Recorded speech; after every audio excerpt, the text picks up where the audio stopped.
Halo, apa kabar semua? Ketemu lagi di Creative Talk bersama saya Naratama. Dunia kreatif ini memang dunia sangat menarik, mulai dari soal fotografi, fashion, tapi yang paling menarik ini adalah dunia kuliner. Dan tamu saya ini adalah seorang chef, anak Indonesia, darah Indonesia, dan dia menjadi chef di salah satu hotel yang terkemuka di New York, yaitu Peninsula Hotel. Siapa dia? Ini dia.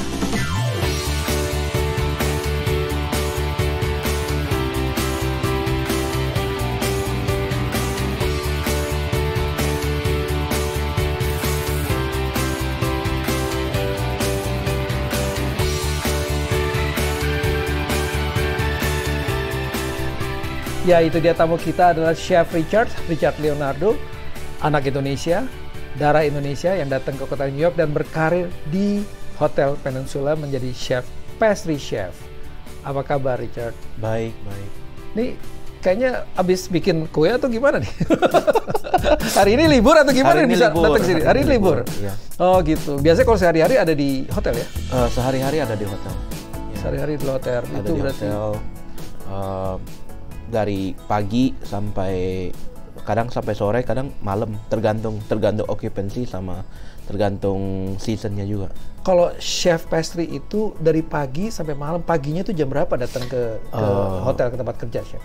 Tergantung. Kalau misalnya nothing going on, mungkin jam 8, jam 9, tapi kalau misalnya lagi rame, kadang jam 5, jam 6 pagi. Cuman kan kalau kita di hotel itu kan kita operation 24 jam. 24 jam ya? 24 jam. Jadi mau jam berapa aja pasti selalu ada yang kerja di dalam. Di dapur tuh pasti selalu ada yang kerja. Cuman kalau untuk kayak aku itu kan tergantung. Kadang kalau misalnya kita ada banquet, ada event jam 8 pagi, kadang ada morning meeting atau apa. Nah itu biasanya akunya harus di hotel itu kurang lebih mungkin jam 6. Jam 6 pagi sudah di hotel, kemudian kalau misalnya ada event itu sampai malam, berarti sampai malam dong? Betul, kadang kalau misalnya eventnya selesai jam 12 malam, berarti either optionnya pulang jam 1 malam atau nginap di hotel terus besok pagi balik lagi. Langsung lagi di situ ya? Iya. Wah gila, chef itu apalagi kalau lagi rame tahun baru gitu, hotel penuh, itu kan chef hotel itu harus ada di hotel terus berarti ya? Betul. Nggak pulang-pulang dong kalau gitu. Kalau boleh cerita sedikit, itu dulu dari Jakarta datang ke sini ya berarti? Betul, jadi kan aku asli dari Pontianak. Khususnya di Mempawah.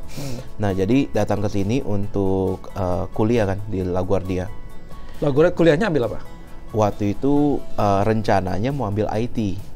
IT? Rencananya mau ambil IT ya? Iya, rencananya mau ambil IT. Cuman kan datang ke sini sekolah bahasa. Nah, cuman karena ada beberapa insiden yang dimana aku harus kerja, ya kan? Dan kerjaan yang ada cuman di restoran. Jadi ya pokoknya harus survive ya. Biasanya kalau mahasiswa datang ke sini kan survive, kemudian kerja di restoran gitu. Iya, pasti di restoran mostly karena yang paling ini kan paling gampang kan. Nah, pas waktu itu yang available cuma dishwasher. Jadi start sebagai dishwasher, kuliah sambil kerja jadi dishwasher. Restoran apa tuh kalau boleh tahu? Restoran Jepang. Restoran Jepang? Restoran Jepang, jadi dishwasher, terus habis itu ngerangkap jadi delivery man. Cuman pada saat itu kan kita ngomong 13 tahun yang lalu ya, apa 14 tahun yang lalu. Nah itu belum ada sepeda listrik. Jadi pakai sepeda kayu? Betul. Jadi ada beberapa waktu itu lagi rame banget, kan itu lagi musim dingin itu ya. Musim dingin, terus habis itu hujan, terus itu angin kan kencang. Jadi orang pada nggak keluar kan. Jadi order makanan dari online. Nah, jadi itu aku ngengkol sepeda dari jam 1 siang sampai jam 11 malam. Itu kalau lagi es gimana? Kalau lagi salju, dingin-dingin, tiba-tiba harus ada deliver, harus pengantar di restoran Jepang lagi ya? Iya. Ada pesanan sushi, berarti harus... Iya, jadi waktu itu hujan-hujan, angin kencang, terus habis itu ngengkol sepeda nggak berhenti. Jadi pas udah selesai ngantar balik ke restoran ada lagi jadi terus ngantar ya terus lagi masuk ke dapurnya gimana? Masuk ke dapurnya, jadi pas waktu itu kan karena restoran lagi sepi, Jadi nggak ada delivery kan. Jadi waktu itu kan dishwasher sama dapur kan dekat-dekatan ya. Yeah. Nah jadi itu aku ngelihat, orang-orang masak ini itu ya kan. Nah jadi akhirnya aku coba perhatiin. Terus ada temen yang kerja di dapur juga. Jadi dianya kayak mau ngajarin gitu. Oh, jadi temennya belajar iya, masak gitu kan? jadi mau ngajarin. Jadi mulai dari situ aku belajar. Masak apa tuh? Berarti masakan Jepang ya? Masakan Jepang ya. Di dapur. Bukan bikin sushi ya, tapi lebih masak ya? Iya, masak Jepang. Oke. Nah, masak Jepang terus ada kurang lebih mungkin hampir setahun. Jatuh kerja di restoran Amerika. Nah, itu mulai dari nol lagi. Terus habis itu waktu itu restoran Mexican American sama Mexican gabung.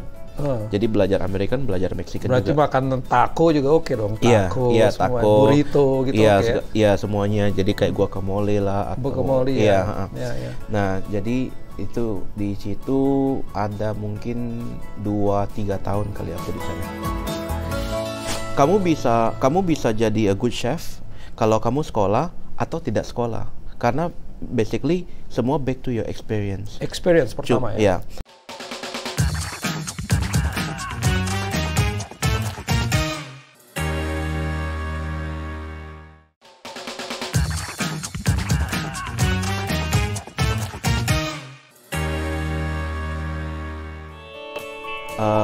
Aku pindah ke French. Waduh. Pindah ke dari Jepang ke Amerika sama Meksiko ya. Iya. Atau lagi masuk French. Ya. Oke. Pindah ke French mulai dari nol lagi. Berarti makan French berarti apa nih? Bikin apa berarti di situ? Kalau di French itu aku ada rotisserie. Rotisserie itu yang kayak yang satu panjang ini, itu ya? Iya ayamnya panjang, ini. Iya. Nah itu rotisserie untuk ayam, duck, turkey. Terus itu aku juga bagian fryer, aku bagian saute, bagian grill. Aku kerja satu whole line. Jadi belajar semuanya, jadi tahu. Iya. Nah beberapa bulan itu aku bisa nguasain satu line itu. Nah jadi dari situ aku dikasih kepercayaan untuk jadi chef de partie. Jadi chef de partie itu artinya station chef. Jadi dia yang take in charge untuk operasional seluruh lainnya. Wow. Tapi masih di bawah manajer. Masih di bawah manajer. Tapi udah oke banget tuh. Iya, jadi either biasanya orang-orang dikasih option. Jadi kamu mau jadi sous chef, yang sous chef itu artinya kayak manajer, ya kan? Atau kamu mau jadi chef de partie atau orang lebih kenal namanya tornat. Jadi kamu bisa kerja di posisi mana aja. Muter aja, jadi malah bagus kan. Jadi malah jadi tahu dong sistemnya segala macam, manajemen segala macam. Jadi kerjaannya sama, cuman bedanya kalau yang ini kan cuman di line doang. Kalau manajer kamu lebih kayak ke back office. Terus habis itu di French, and then aku juga sushi chef selama 8 tahun. Waduh, balik lagi Jepang ya? Balik lagi ke Jepang. Sushi chef? Iya, 8 tahun. Jadi Jepang, Meksiko, Prancis, balik lagi ke Jepang. Cuman bukan Jepang dapur, tapi di sushi. Jadi lengkap banget. Jadi kira-kira berapa tahun tuh prosesnya? Jadi mungkin ada 6 tahunan. 6 tahun, itu masuk mana-mana gitu? Iya, 6-7 tahun. Terus itu yang sushinya aku 8 tahun. Tapi kan sekarang jadi pastry. Betul. Itu gimana ceritanya? Kan sushi mau jadi pastry. Betul. Jadi kan kadang kayak semuanya kepake sih sebenarnya. Jadi kayak mungkin kita nggak dapet, mungkin untuk application-nya kita nggak ini, tapi kita jadi dapat knowledge kan. Yeah. Jadi kalau misalnya kayak posisinya aku meng-create menu, aku meng-create desain, platingnya segala macam seperti apa. Jadi kan kadang-kadang kita karena udah sering meng-create kan kadang-kadang kita habis ide ya, idenya habis. Jadi kayak coklat lagi, vanilla lagi. Jadi kan kalau sekarang kan trendingnya banyak orang buat pastry tapi dia ambil bahan-bahan dari kulineri, dari savory. Yeah. Jadi contohnya kayak black truffle lah, atau chili lah, spice apalah gitu kan. Dan sama juga yang kulineri kadang dia juga ambil ide dari pastry. Jadi kita related. Ini menarik nih buat buat kita semua nih, kita perlu belajar nih untuk menjadi seorang pastry chef itu yang dibutuhkan itu apa aja sih sebenarnya? Karena pastry chef itu kan berbeda ya, itu kan perlu kreativitas juga ya, nggak cuma sekedar masalah rasa ya atau taste ya, tapi kan juga bagaimana mensajikannya gitu, mendesainnya. Itu sebenarnya apa yang dibutuhkan oleh seorang, what do you need to be a good pastry chef? Pasti first of all experience, pengalaman, karena nggak mungkin kamu belajar pastry terus itu kamu dalam waktu sekejap, atau kamu sekolah pastry and then lulus and then you can do your own thing.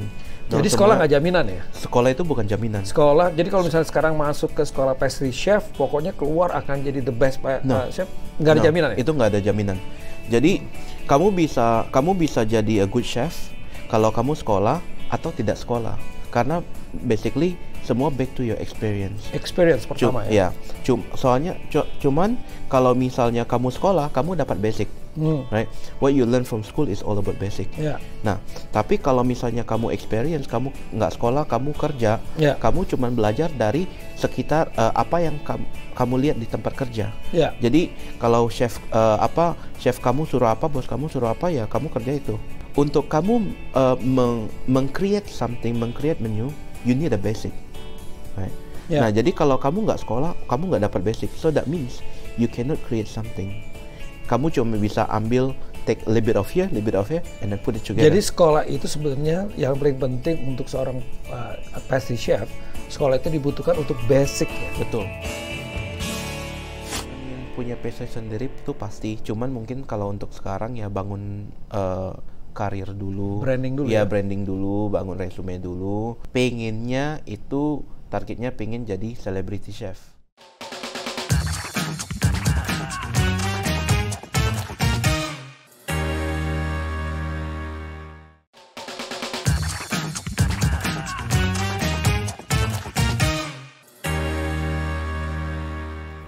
Gimana caranya supaya mix? Oh, ini taste ini nih cocok nih buat orang Amerika. Itu gimana tuh? Kadang-kadang orang udah itu justru malah, wah ini bagus nih cheesecake-nya nih kelihatannya asik gitu. Tapi begitu dimakan biasa aja. Iya. Gitu. Nah, jadi kayak misalnya kita untuk meng-create something, itu kan first kita harus ada reference dulu. Jadi kamu mau klasik apa kamu mau modern, right? Klasik or modern? Iya, jadi kayak kamu harus punya reference dulu. Sekarang ibaratnya kayak gue mau buat kue ini, tapi gue maunya unsur rasanya apa nih? Gue mau buah, gue mau coklat, gue mau vanilla, apa dulu? Jadi kan dari situ, and then kamu bisa develop. Jadi kayak kamu harus mikirin secara tekstur. Kamu tekstur itu banyak, dingin, tekstur itu kayak crunchy, soft, ya kan? Chewy, gooey, dan banyak kan. Nah, terus itu kamu harus mikirin temperature. Temperature itu ada warm, ada hot, ada cold. Nah, jadi kayak contoh, kalau ice cream itu cold. Kalau misalnya hot itu kayak misal souffle. Nah, kalau warm itu ya cuman maksudnya room temperature atau sedang-sedang aja. Nah, kalau misalnya cuman dingin doang, ya udah dingin doang kan. Tapi kan boring, right? Betul. You eat ice cream and then you just ice cream, right? It's boring.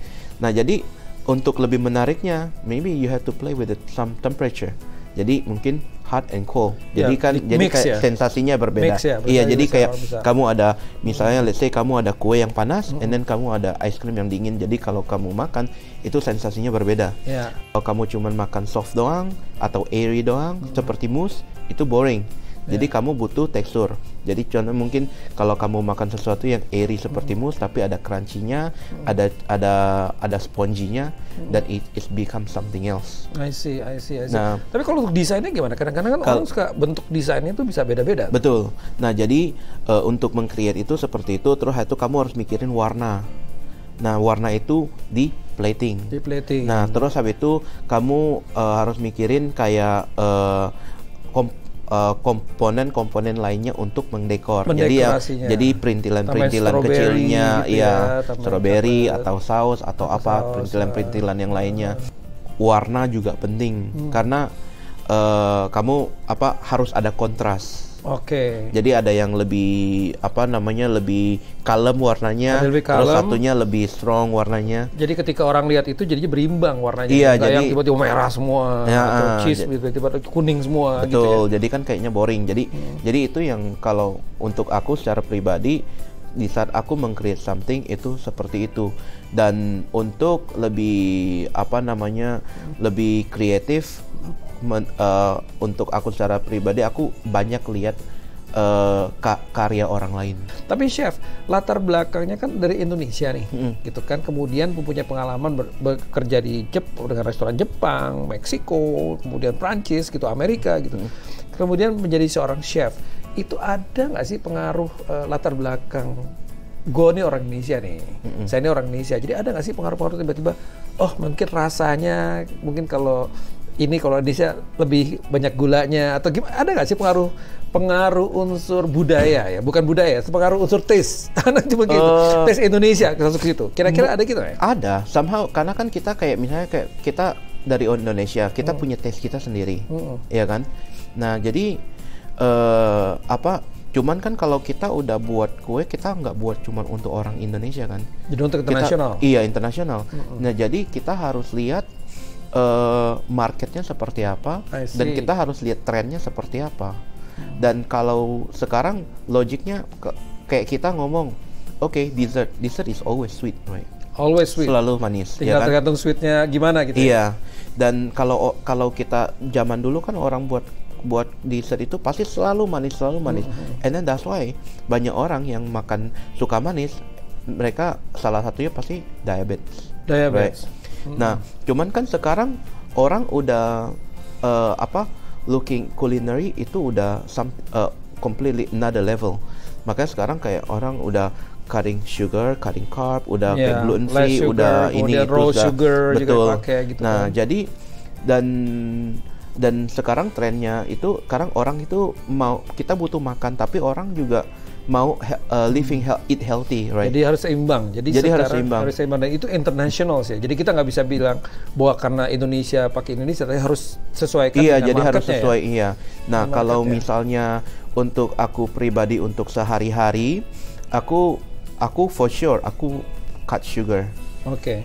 Jadi dessert aku tuh ada manisnya, cuman enggak over sweet. Ya. Aku sebisa mungkin aku potong gulanya semaksimal mungkin ya. Soalnya kenapa? Karena kita ini kan pasti banyak yang kita bisa pakai. Kita bisa pakai honey, kita bisa pakai buah atau gimana. Contoh kalau misal gue buat dessert buah, kalau misal gue buat strawberry, rasa strawberry tapi gulanya banyak. Yang gue rasain bukan strawberry tapi gula. Benar, ya. Nah jadi gula itu akan akan menghilangkan rasa naturalnya dari buahnya itu betul. Sendiri. Nah jadi kalau kita mau buat dessert strawberry, kenapa kita nggak pakai rasa natural itu sendiri, manisnya daripada gula, menggantikan gula, malah sehat lagi ya? Exactly. Malah sehat. Dan kamu juga dapat rasanya lebih strong. Iya, gitu loh.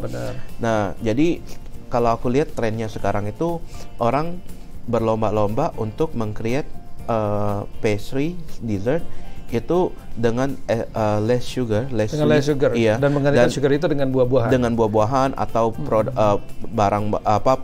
ingredient yang natural, lebih seperti honey atau apa. Chef, ke depan jadi rencananya gimana, Chef? Pengen apa sih?